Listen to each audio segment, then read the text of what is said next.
Assalamualaikum warahmatullahi wabarakatuh. Halo semua, kami dari kelompok 2 ingin mempresentasikan tentang Pancasila sebagai ideologi terbuka. Selamat menyaksikan. Ideologi berasal dari bahasa Yunani yang terdiri atas dua kata, yaitu idea yang artinya gagasan pemikiran atau konsep, dan logos yang artinya pengetahuan. Ideologi adalah gagasan-gagasan atau teori yang menyeluruh tentang makna hidup dan nilai-nilai yang menentukan secara mutlak bagaimana manusia harus hidup dan bertindak. Ideologi juga dapat diartikan sebagai pengetahuan tentang gagasan atau pengetahuan tentang ide. Bagi suatu negara, ideologi ini dijadikan sebagai dasar untuk memberikan arahan atau tujuan yang hendak dicapai oleh negara tersebut. Ideologi dapat diklasifikasikan menjadi dua. Yang pertama adalah ideologi terbuka dan yang kedua adalah ideologi tertutup. Ideologi terbuka itu artinya ideologi tersebut mampu mengikuti perkembangan zaman dan bersifat dinamis. Ideologi terbuka memiliki beberapa ciri-ciri, di antaranya yang pertama merupakan kekayaan rohani, moral, dan budaya masyarakat. Nah, jadi ideologi terbuka itu nggak berasal dari sekelompok orang atau segolongan orang aja, tapi tercipta dari adanya kesepakatan masyarakat. Yang kedua, ideologi terbuka ini tidak diciptakan oleh sebuah negara atau suatu negara, tapi ditemukan dalam masyarakat itu sendiri, dan hak miliknya itu punya rakyat dan bisa digali dan ditemukan dalam kehidupan mereka. Yang ketiga adalah tidak bersifat langsung operasional. Artinya setiap generasi itu dapat dan perlu menggali kembali falsafah tersebut dan mencari implikasinya dalam situasi kekinian mereka. Yang keempat adalah menghargai pluralitas atau perbedaan. Dan yang kelima adalah menghormati hak asasi manusia. Selanjutnya adalah kenapa Pancasila tidak bisa dinyatakan sebagai ideologi yang tertutup?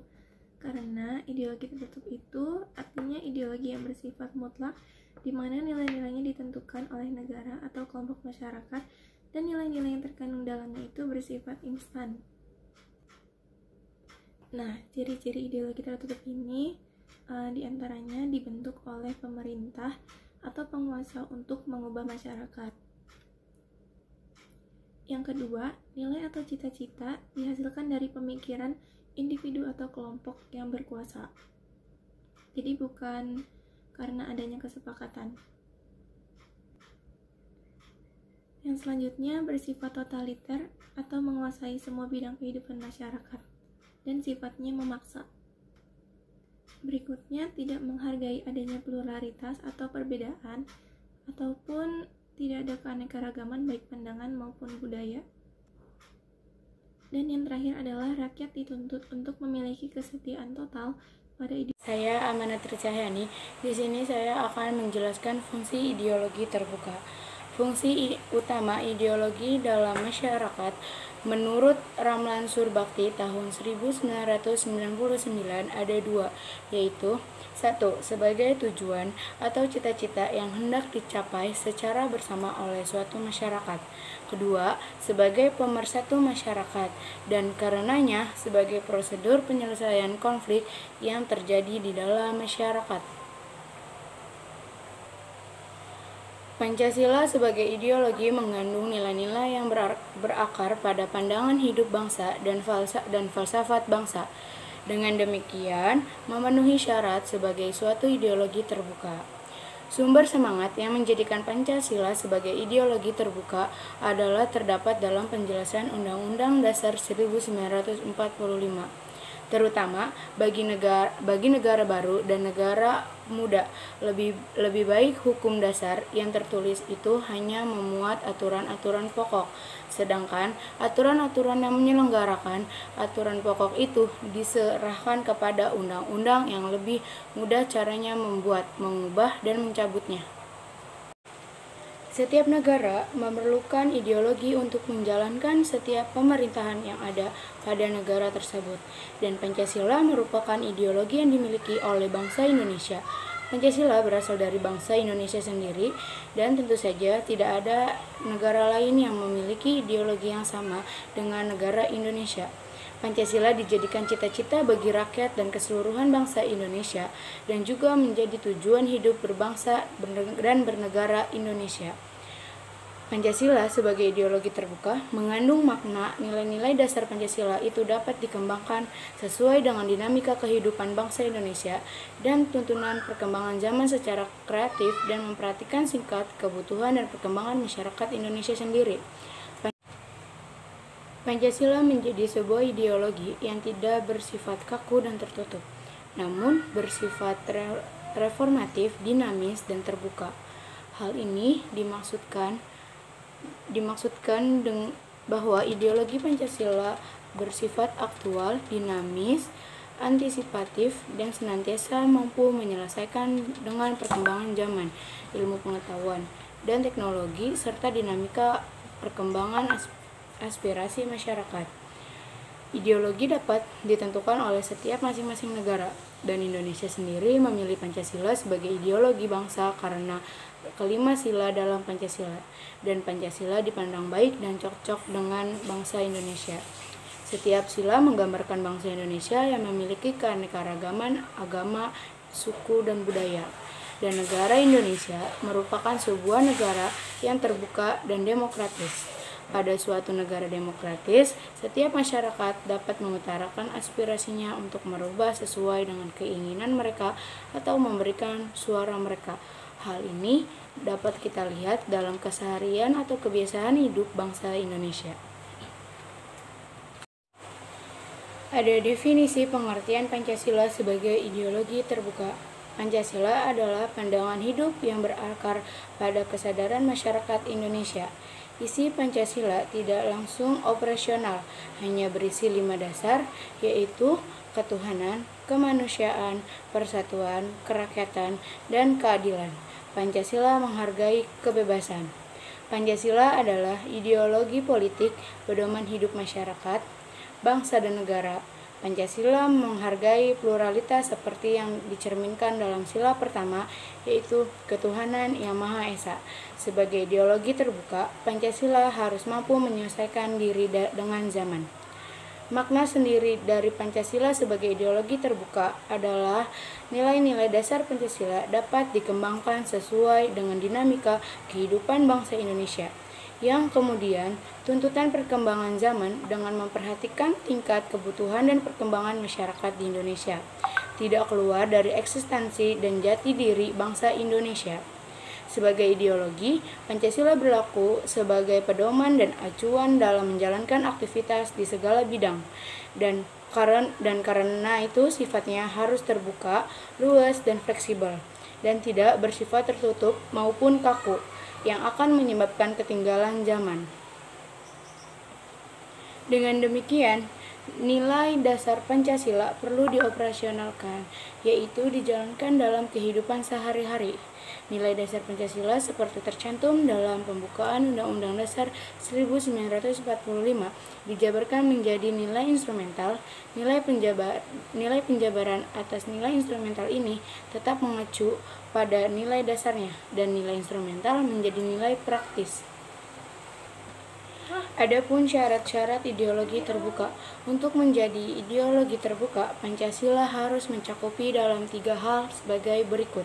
1. Nilai dasar. 2. Nilai instrumental. 3. Nilai praktis. Nilai dasar merupakan sebuah nilai yang mendasar yang biasanya tetap dan tidak berubah, dan ini terdapat dalam isi kelima sila dan Pancasila.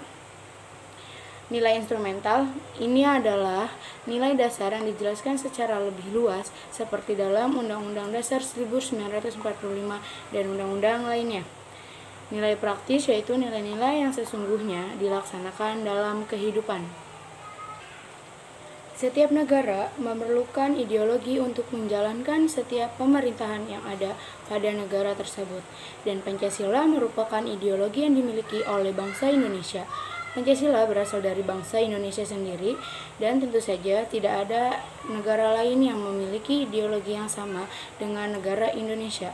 Pancasila dijadikan cita-cita bagi rakyat dan keseluruhan bangsa Indonesia dan juga menjadi tujuan hidup berbangsa dan bernegara Indonesia. Pancasila sebagai ideologi terbuka mengandung makna nilai-nilai dasar Pancasila itu dapat dikembangkan sesuai dengan dinamika kehidupan bangsa Indonesia dan tuntunan perkembangan zaman secara kreatif dan memperhatikan singkat kebutuhan dan perkembangan masyarakat Indonesia sendiri.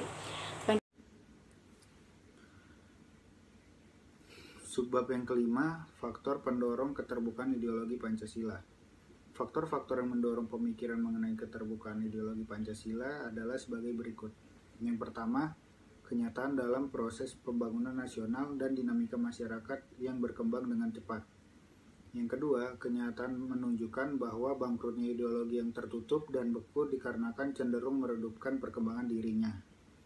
Yang ketiga, pengalaman sejarah politik kita di masa lampau. Dan yang terakhir, tekad untuk memperkokoh kesadaran akan nilai-nilai dasar Pancasila yang bersifat abadi dan hasrat mengembangkan secara kreatif dan dinamis dalam rangka mencapai tujuan nasional.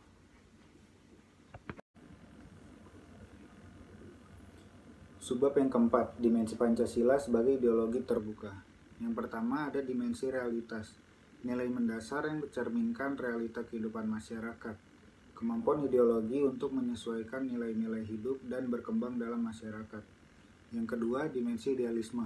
Suatu ideologi yang ada dalam nilai dasar harus mampu memberikan harapan serta cita-cita pada masyarakat untuk sebuah kehidupan yang lebih baik. Dan yang ketiga, dimensi pendukung. Dimensi ini bermaksud agar Pancasila bisa mencerminkan atau menggambarkan kemampuan suatu ideologi untuk mempengaruhi dan menyesuaikan dengan perkembangan masyarakat. Menjelaskan materi tentang batas-batas keterbukaan ideologi Pancasila serta kelebihan dijadikannya Pancasila sebagai ideologi terbuka. Yang pertama, batas-batas keterbukaan ideologi Pancasila yaitu tidak boleh dilanggar, yaitu sebagai berikut. Nilai dasar, stabilitas nasional yang dinamis, larangan terhadap ideologi Marxisme, Leninisme, dan komunisme, mencegah berkembangnya paham liberal, larangan terhadap pandangan ekstrim yang menggelisahkan kehidupan masyarakat, penciptaan norma yang baru harus melalui konsensus. Kelebihan dijadinya Pancasila sebagai ideologi terbuka ada 5. Yang pertama, Pancasila mengakui dan melindungi baik hak-hak individu maupun hak-hak masyarakat, baik di bidang ekonomi maupun bidang politik. Pancasila mengakui hak-hak milik pribadi dan hak-hak umum, tapi komunis menyerahkan semua yang dimiliki individu pada negara. Yang ketiga, Pancasila bukan hanya mengembangkan demokrasi politik semata seperti dalam ideologi liberal kapitalis, tetapi juga demokrasi ekonomi dengan asas kekeluargaan. Yang keempat, Pancasila memberikan kebebasan individu dalam kerangka kepentingan sosial. Yang kelima, Pancasila dilandasi nilai ketuhanan, tetapi komunisme mengagung-agungkan material dan kurang menghiraukan aspek imaterial religi. Permasalahan atau kelemahan yang akan mungkin terjadi akibat dijadikannya Pancasila sebagai ideologi terbuka. Pancasila akan berkembang kalau segenap komponen masyarakat proaktif terus-menerus mengadakan penafsiran terhadap Pancasila sesuai keadaan. Bila masyarakat pasif, maka Pancasila akan menjadi ideologi tertutup. Relevansinya akan hilang. Karena terbuka untuk ditafsirkan oleh setiap orang, maka tidak menutup kemungkinan Pancasila akan ditafsirkan menurut keinginan atau kepentingan yang berbeda-beda. Kelemahan Pancasila dibandingkan ideologi-ideologi lain sangatlah sulit untuk dicari karena Pancasila sendiri mengambil segala hal-hal positif yang ada dalam setiap ideologi yang ada. Untuk bangsa Indonesia, Pancasila memang sudah tepat apabila dijadikan sebagai ideologi bangsa. Hanya saja cara pengamalan bangsa kita saat ini terhadap Pancasila sudah salah kaprah. Jadi, permasalahan atau kelemahan yang mungkin terjadi akibat Pancasila dijadikan sebagai ideologi terbuka, yaitu setiap orang akan beda-beda penafsirannya. Jadi, akan hilang relevansinya. Lalu bagaimana sih sikap positif kita terhadap Pancasila sebagai ideologi terbuka? Jadi seluruh komponen bangsa harus bersikap dan berperilaku positif yang sesuai dengan nilai-nilai Pancasila. Walaupun dengan segala problem yang terjadi, yang sedang dihadapi bangsa Indonesia saat ini, seluruh warga negara wajib melestarikan Pancasila, terutama kemurnian nilai dasar Pancasila. Di zaman globalisasi ini, bersikap cerdas terhadap gempuran budaya asing adalah salah satu usaha untuk melestarikan Pancasila.